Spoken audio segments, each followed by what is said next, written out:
Nakatatlong kape ko dun eh. Ayo, pwede naman. Pwede naman. Oo, sumasayad na nga yung ulo sa kape.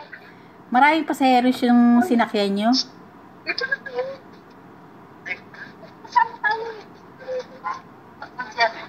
Maraming pasaheros yung sinakyan nyo? Madami. Ano masasabi mo sa Qatar Airport? Ano masasabi mo sa Qatar? Napakaangas.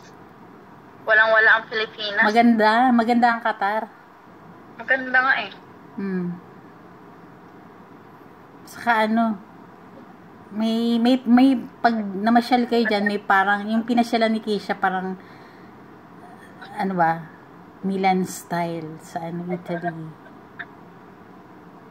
Tumawag ka na sa mga taga-Pilipinas? Hindi pa. At tawag dito, binigyan kayo ng SIM card. Gamit ko na nga eh, may load na nga oh. Yan, tapos pag naubos yan, lalagyan mo na lang yan. Mura lang naman load dito, di ba? Mura. Siyempre, pag kinonvert mo na yung peso, may ano rin yun.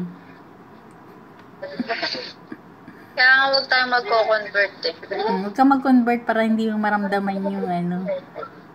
Ano yung papasok? Magsimula na ka na ng trabaho bukas o i-briefing pa lang kayo? Papahinga muna kami isang araw. One day.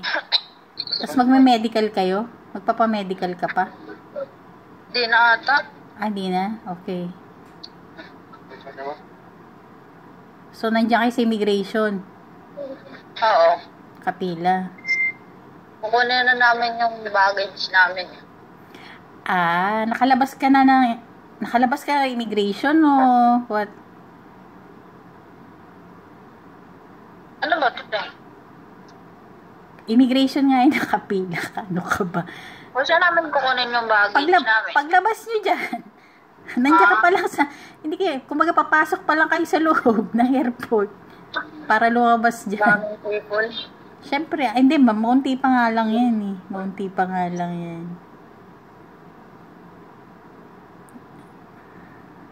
Madali lang 2 years. Pagbalik ko.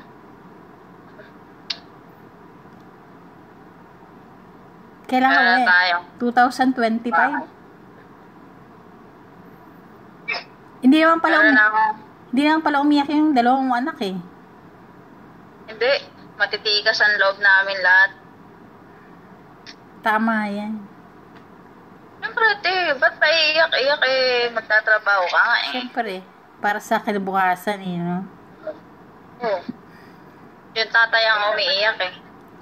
Siyempre, wala na siyang katabi. Ayos yan, didiretso na kayo sa, ano yan, diretso kayo niyan sa accommodation. Oo, may susundo daw sa amin. Oo, siyempre paano ka makauwi ng accommodation kung nasusundo? Tinawagan mo na si Keisha. Hindi pa, kausap pa kita, te. Tawagan mo na. Para alam niya na. Sige na, mamaya na lang uli. Bye, ingat kayo dyan.